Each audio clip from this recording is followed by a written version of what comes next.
Hello बच्चों, मैं Sarita government physics lecturer at Sanwloda Purohitan Sikar आज आपके साथ विद्युत धारिता या इलेक्ट्रिकल कैपेसिटेंस चैप्टर के बारे में बात करूंगी। हमने अब तक जो शुरुआत के 3 चैप्टर हैं वो कंप्लीट कर लिए हैं। इस चैप्टर के साथ में जो आरबीएससी बोर्ड है उसकी शुरुआत के जो हमारे 4 चैप्टर्स थे वो कंप्लीट होते ही हमारे पास जो 7 मार्क्स का कोर्स है वो कंप्लीट हो रहा है। तो जो हमारा 4th चैप्टर है वो विद्युत धारिता या इलेक्ट्रिकल कैपेसिटेंस, ये भी हमारे इलेक्ट्रोस्टैटिक्स के अंतर्गत ही आता है। तो सबसे पहले हम विद्युत धारिता के बारे में बात करने से पहले बात करेंगे कि विद्युत धारा है उसके प्रवाह के आधार के ऊपर भी जो पदार्थ होते हैं उनका क्या किया जाता है, वर्गीकरण किया जाता है। मैं ये कहूँगी कि धारा के प्रवाह के आधार पर जो पदार्थ होते हैं 2 प्रकार के होते हैं। एक होते हैं चालक पदार्थ, एक होते हैं अचालक पदार्थ। तो चालक पदार्थ वो पदार्थ होते हैं जिनमें आवेशों का प्रवाह होता है, और यहाँ जो अचालक पदार्थ या इनको क्या कहते हैं, दूसरा नाम भी होता है विद्युत रोधी। ये वो पदार्थ होते हैं जिनमें आवेशों का प्रवाह नहीं होता। आवेशों का प्रवाह होने का मतलब यहाँ पर क्या आ जाएगा, धारा प्रवाह होता है। यानी धारा कौन सी, विद्युत धारा का प्रवाह होता है। और विद्युत धारा का प्रवाह है चालकों के अंदर तो क्या होगा, विद्युत धारा का प्रवाह होगा, जबकि जो अचालक या विद्युत रोधी पदार्थ होते हैं उनमें धारा का प्रवाह नहीं होता है। तो हम शॉर्ट में अपन ये बात कह सकते हैं कि चालक पदार्थ वे पदार्थ होते हैं जिनमें आवेशों का प्रवाह आसानी से हो जाता है या विद्युत धारा का प्रवाह आसानी से होता है, वे पदार्थ क्या कहलाते हैं, चालक पदार्थ कहलाते हैं। यानी ये वो पदार्थ होते हैं अपन जो अपने डेली रूटीन में बात करते हैं। तो अगर वो चीज़ें जिनसे हमारे क्या आता है, करंट आता है। जैसे अगर बिजली का तार है नंगा, अगर लोहे के ऊपर लगा हुआ है, किसी धातु पे लगा हुआ, अगर अपन उसको टच करते हैं तो हमारे को क्या आएगा, करंट आएगा। करंट आने का मतलब क्या हो जाएगा, वहाँ क्या हो रहा है, धारा का प्रवाह हो रहा है। अब उस करंट को छुड़ाने के लिए हम क्या लेते हैं, कुछ लकड़ी का यूज़ में लेते हैं कि भाई लकड़ी को हटाते हैं तो वहाँ से वो क्या होगा, डिस्कनेक्ट हो जाएगी, धारा का प्रवाह उससे आगे नहीं होगा। इसका मतलब यहाँ लकड़ी किसका काम कर रही है, कुचालक पदार्थ का। या हम ये जो डेली रूटीन में बात ये भी करते हैं कि भाई हमें क्या पहननी चाहिए, प्लास्टिक की चप्पल पहननी चाहिए। क्यों पहननी चाहिए, क्योंकि वो एक क्या है, विद्युत रोधी है या कुचालक पदार्थों में इंक्लूड होती है। इस क्यों वहाँ क्या होगा, धारा का प्रवाह नहीं होगा, जिससे क्या होगा, करंट नहीं आएगा। तो इसके जो एग्जाम्पल्स हैं उसके लिए अपन क्या कह सकते हैं, इसके लिए क्या कहा जा सकता है, जैसे धातु ले ली हमने, लोहे की धातु ले ली हमने, एल्यूमिनियम ले लिया हमने, नमक का जो विलयन है उसके बारे में बात कर दिया। तो वो सब किस में आएंगी, तांबा, लोहा, एल्यूमिनियम, ये सब क्या है, चालक पदार्थ कहलाते हैं। और इनके बारे में और कौन से हो जाएंगे, जो अम्ल होते हैं वो भी क्या होते हैं, उनमें भी क्या रहता है, धारा का प्रवाह होता है। तो वो भी किसके अंदर आएंगे, नहीं, चालक पदार्थों के अंदर आएंगे। फिर बात आती है हमारी किनकी, अचालक पदार्थों की। तो जो अचालक पदार्थ होते हैं वो पदार्थ कौन से होंगे, जिनमें धारा का प्रवाह नहीं होता है या धारा का चालन नहीं होता है, वो क्या कहलाते हैं, हमारे अचालक पदार्थ कहलाते हैं। तो उनके लिए अपन क्या कह सकते हैं, प्लास्टिक ले सकते हैं नाम, या क्या कह सकते हैं, लकड़ी। ये सब क्या कहलाते हैं, हमारे इनमें धारा का प्रवाह क्या नहीं होता है। तो इसके बारे में अगर आगे बात करेंगे, क्या, मुक्त व बद्ध आवेश। पहली बात तो हमारी हो गई है किससे, विद्युत धारा से पदार्थों का वर्गीकरण 2 आधार पे किया है, चालक और अचालक के ऊपर। इसके बाद में अपन बात करते हैं किसकी, मुक्त और बद्ध आवेश के बारे में बात करेंगे। इससे पहले अपन बात करें तो मुक्त और बद्ध आवेश बात करेंगे तो जैसे हम बात करते हैं किसी भी पदार्थों की, तो या परमाणु की बात करते हैं तो परमाणु होता है, उसमें क्या होते हैं, नाभिक होगा। परमाणु जो पदार्थ होते हैं परमाणु से मिलकर बने होते हैं। तो परमाणु में क्या होता है, नाभिक होता है, नहीं होता। और नाभिक में क्या रहता है, न्यूट्रॉन और प्रोटॉन होते हैं। ठीक है, ये हमारी क्या हो गई, नाभिक हो गया। अब ये नाभिक के चारों ओर क्या होते हैं, इलेक्ट्रॉन्स होते हैं। नहीं, इलेक्ट्रॉन क्या चारों ओर इसके चक्कर लगाते हैं।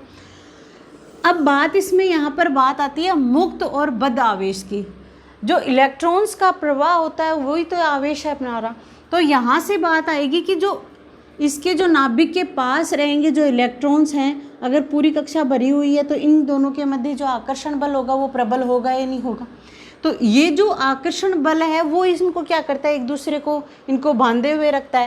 यानी कि ये जो इलेक्ट्रॉन्स हैं वो क्या हैं, बंधे हुए हैं। तो इनको क्या कहते हैं, बद्ध इलेक्ट्रॉन, या इनको क्या जो आवेश होगा उसको क्या कहलाएगा, वो बद्ध आवेश। यानी कि जो इलेक्ट्रॉन्स हैं वो एक स्थान से दूसरे स्थान पर यहाँ पे आसानी से कि भी एक कक्षा से दूसरे कक्षा में ये नहीं जाएंगे।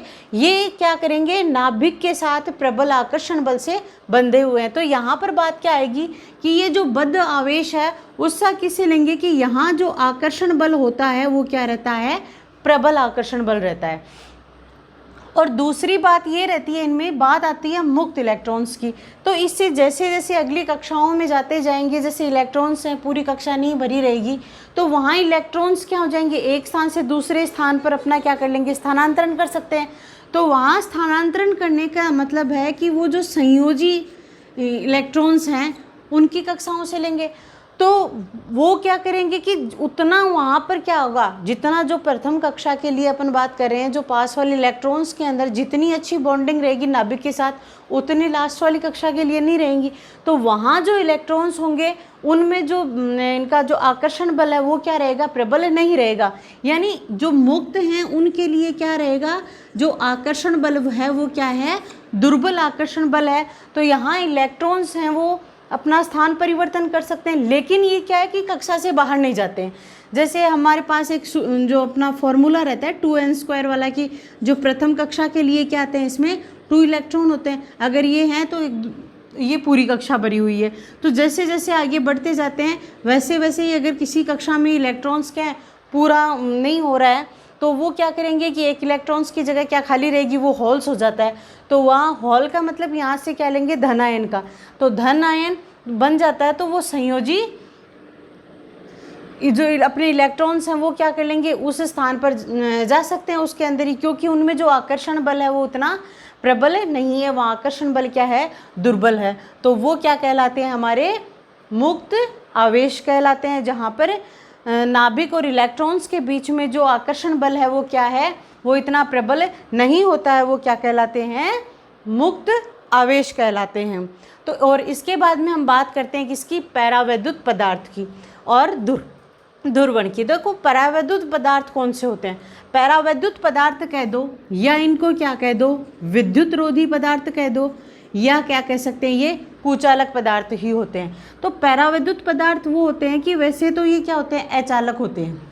वैसे तो इनमें क्या रहता है, अचालक होते हैं, लेकिन अगर किसी विद्युत क्षेत्र में अगर इनको रख दिया जाता है तो ये क्या प्रभाव प्रदर्शित करते हैं, विद्युत प्रभाव प्रदर्शित करते हैं।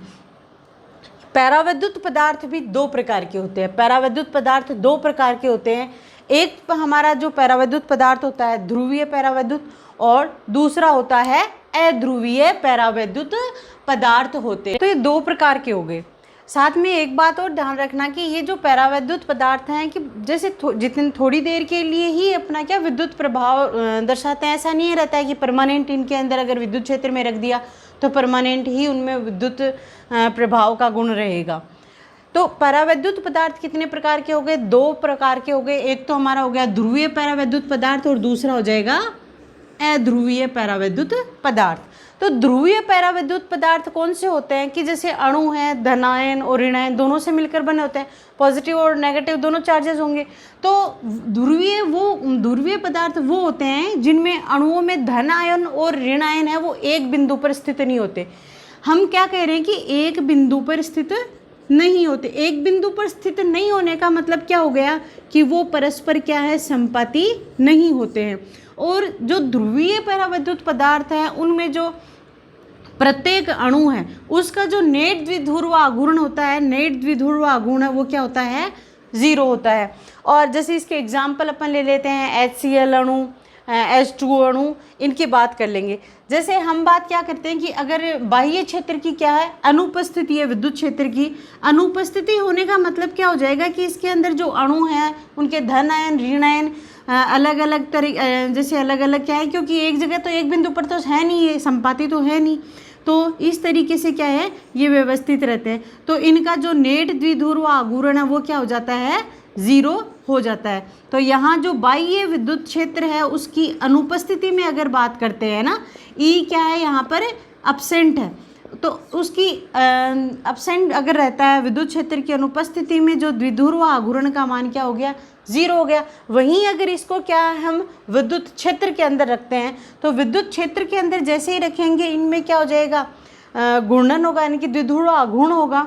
तो जिसके कारण इसको, क्योंकि यहाँ क्या लगेगा, एक बल आघूर्ण लगेगा, बल आघूर्ण लगेगा, तो ये जो हमारे अणु हैं इनमें जो धन आयन और ऋण आयन है वो क्या करेंगे, धीरे धीरे एक ही दिशा में क्या करेंगे, संरेखित होने का प्रयास करेंगे। यानी ये जो अणु हैं इस तरीके से क्या होते जाएंगे, व्यवस्थित होते जाते हैं, इस तरीके से व्यवस्थित होते जाते हैं। ये कौन सी स्थिति आ गई, यहाँ पर जो विद्युत क्षेत्र क्या है, प्रेजेंट है उपस्थिति की स्थिति में, और यहाँ जो द्विध्रुव आघूर्ण होगा उसका मान भी क्या होगा, 0 नहीं होगा। तो यहाँ ध्रुवीय अणु से जस्ट अपोजिट क्या होते हैं हमारे अध्रुवीय अणु। तो अध्रुवीय अणुओं में क्या रहता है, अध्रुवीय अणुओं में जो धन आयन और ऋण आयन है वो क्या रहते हैं, परस्पर संरेखित रहते हैं, या क्या कहेंगे, ये संपाती होते हैं। और इस स्थिति के लिए अपन बात करते हैं कि इनमें जो नेट द्विध्रुव आघूर्ण की बात करें तो अध्रुवीय कौन से हो गए, जिनमें धन आयन और ऋण आयन क्या है, एक बिंदु पर स्थित हो, इनकी ये क्या होंगे, एक ही बिंदु पर स्थित होंगे। जैसे इनका एग्जाम्पल लेते हैं H2O2 CO2 अणु, ये सब इसके क्या आगे एग्जाम्पल आ गए। फिर बात आती है किसकी, द्विध्रुव आघूर्ण की। द्विध्रुव आघूर्ण से पहले कि इसमें अगर विद्युत क्षेत्र नहीं है, विद्युत क्षेत्र नहीं होने का मतलब क्या हो जाएगा, यहाँ आवेश हैं वो भी क्या है, 0 है। आवेश 0 है तो यहाँ पर जो इसका जो नेट द्विध्रुव आघूर्ण है उसका मान भी क्या आ जाएगा, 0 आ जाएगा। जैसे हमने अभी ध्रुवीय के लिए क्या था, यानी कि यहाँ अगर बात किसकी करते हैं कि E क्या आ रहा है, 0, यानी कि इसकी मैं क्या बता रही हूँ, अनुपस्थिति बता रही हूँ। अनुपस्थिति का मतलब ये सब क्या है, एक ही बिंदु पर उपस्थित है या नहीं है, इस तरीके से। और वहीं अगर मैं E की वैल्यू दे देती हूँ, इनकी विद्युत क्षेत्र में ले लेती हूँ, तो जैसे ही इसमें अध्रुवीय अणुओं के लिए भी विद्युत क्षेत्र आरोपित करते हैं, विद्युत क्षेत्र में रखते हैं उस अणु को, तो उसमें क्या हो जाएगा, उसमें बल आघूर्ण लगने से यहाँ भी जो द्विध्रुव आघूर्ण है उसकी वैल्यू कुछ ना कुछ हमें प्राप्त होगी, यानी कि ये P = क्या हो जाएगा, 0। क्योंकि जैसे ही इसको विद्युत क्षेत्र में रखा जाता है, ये जो धन आयन है और ऋण आयन है वो क्या हो जाएंगे, जो धन आयन है वो अपने विपरीत की तरफ क्या होता जाएगा, संरेखित होता जाएगा। तो इस प्रकार से हमारे पास क्या है, विद्युत क्षेत्र की अगर क्या आ रही है, उपस्थिति आ रही है, तो उस स्थिति में द्विध्रुव आघूर्ण का मान अध्रुवीय के लिए भी 0 नहीं होगा। और अगर विद्युत क्षेत्र की अनुपस्थिति है तो वहाँ जो द्विध्रुव आघूर्ण है वो क्या होगा, 0 होगा। तो इसके बाद में हम बात करते हैं किसकी, ध्रुवण की।